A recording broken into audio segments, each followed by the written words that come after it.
अमूल द्वारा दूध की कीमतों में 2 रुपये प्रति लीटर की बढ़ोतरी पर भाजपा नेता टीआर श्रीनिवास ने विपक्ष की आलोचना का जवाब दिया है। उन्होंने कहा कि अमूल देश भर के कई राज्यों से दूध खरीदता है और किसानों को उचित कीमत देकर उनकी आजीविका को सहारा देता है। श्रीनिवास ने कहा कि दूध कीमत बढ़ोतरी को केवल मिडिल क्लास के नजरिए से नहीं बल्कि किसानों और पूरे डेयरी इकोसिस्टम के संदर्भ में भी देखा जाना चाहिए। उन्होंने दावा किया कि सहकारी मॉडल किसानों की आर्थिक मजबूती के लिए जरूरी है और कीमतों में बदलाव उसी संतुलन का हिस्सा है। उत्तर प्रदेश सरकार में मंत्री सुरेश कुमार खन्ना ने प्रधानमंत्री नरेंद्र मोदी की ईंधन बचाने की अपील का समर्थन किया है। उन्होंने कहा कि भारत अपनी 85% से अधिक ईंधन जरूरतों के लिए आयात पर निर्भर है, जिससे भारी विदेशी मुद्रा खर्च होती है। खन्ना ने कहा कि मौजूदा वैश्विक हालात और अंतर्राष्ट्रीय तनाव को देखते हुए ईंधन बचाना राष्ट्रीय जिम्मेदारी है। उन्होंने कहा कि प्रधानमंत्री लगातार कूटनीतिक प्रयासों के जरिए हालात सुधारने की कोशिश कर रहे हैं। मंत्री ने नागरिकों से जिम्मेदारी के साथ संसाधनों का उपयोग करने की अपील की। कर्नाटक सरकार द्वारा शैक्षणिक संस्थानों में हिजाब बैन हटाने के फैसले पर भाजपा अल्पसंख्यक मोर्चा अध्यक्ष जमाल सिद्दीकी ने प्रतिक्रिया दी है। उन्होंने कहा कि भाजपा हमेशा चाहती है कि सभी भारतीय एक साथ मिलकर रहें और एक समान कानून का पालन करें। सिद्दीकी ने कहा कि देश में भाईचारे और सामाजिक एकता को मजबूत करना जरूरी है।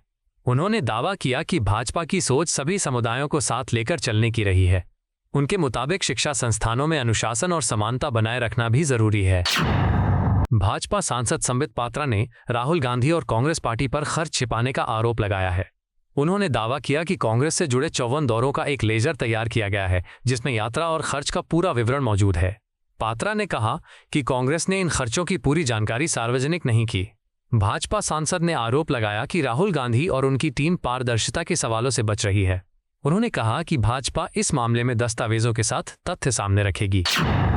जेडीयू अध्यक्ष उमेश सिंह कुशवाहा ने प्रधानमंत्री नरेंद्र मोदी की ईंधन बचाने और सोना खरीदने से बचने की अपील का समर्थन किया है। उन्होंने कहा कि ईरान अमेरिका तनाव और वैश्विक संकट के कारण तेल आयात और संसाधनों पर दबाव बढ़ा है। कुशवाहा ने कहा कि ऐसे समय में प्रधानमंत्री की अपील देशहित में है और लोगों को सहयोग करना चाहिए। उन्होंने कहा कि संसाधनों का जिम्मेदारी से इस्तेमाल करना हर नागरिक का कर्तव्य है।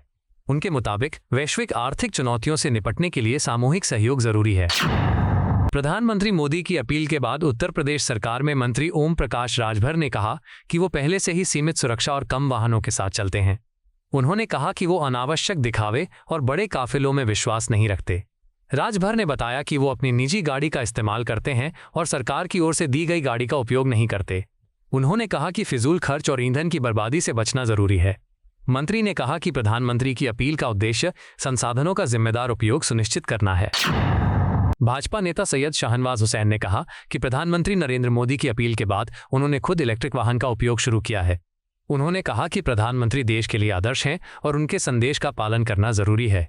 शाहनवाज हुसैन ने बताया कि अब उनके साथ केवल एक सुरक्षा वाहन चलता है। हालांकि उन्होंने कहा कि प्रधानमंत्री की सुरक्षा से कोई समझौता नहीं होना चाहिए, क्योंकि वो देश का गौरव हैं। भाजपा नेता ने कहा कि छोटे छोटे कदम भी ईंधन बचत और पर्यावरण संरक्षण में बड़ा योगदान दे सकते हैं। उत्तराखंड वक्फ बोर्ड के चेयरमैन शादाब शम्स ने साइकिल से सफर कर ईंधन बचाने का प्रतीकात्मक संदेश दिया। उन्होंने कहा कि जहां जरूरी हो वहां वाहन का इस्तेमाल करें, लेकिन अनावश्यक उपयोग से बचना चाहिए। शादाब शम्स ने कहा कि उनका उद्देश्य लोगों को जागरूक करना है, न कि सभी को साइकिल चलाने के लिए कहना। उन्होंने कहा कि मौजूदा वैश्विक परिस्थितियों में ईंधन की खपत कम करना जरूरी है। उनके मुताबिक छोटी छोटी आदतों में बदलाव से बड़ा सकारात्मक असर पड़ सकता है। उत्तर प्रदेश के डिप्टी मुख्यमंत्री केशव प्रसाद मौर्य ने प्रतीक यादव के निधन पर गहरा दुख व्यक्त किया है। उन्होंने कहा कि इतनी कम उम्र में किसी का अचानक निधन होना बेहद दुखद और दिल तोड़ने वाली घटना है। मौर्य ने परिवार से मुलाकात कर संवेदनाएं व्यक्त की और दिवंगत आत्मा की शांति के लिए प्रार्थना की। उन्होंने कहा कि राजनीतिक मतभेदों से ऊपर उठकर ये पूरे समाज के लिए दुख का क्षण है। उप मुख्यमंत्री ने परिवार को इस कठिन समय में साहस और शक्ति मिलने की कामना की। समाजवादी पार्टी विधायक अरमान खान ने प्रतीक यादव के निधन को बेहद दुखद और चौंकाने वाली घटना बताया है। उन्होंने कहा कि इतनी कम उम्र में अचानक निधन होना किसी भी परिवार के लिए बड़ी त्रासदी है। अरमान खान ने कहा कि ये खबर पूरे समाजवादी परिवार के लिए बिजली गिरने जैसी है। उन्होंने दिवंगत आत्मा की शांति के लिए प्रार्थना की और परिवार को दुख सहने की शक्ति देने की कामना की।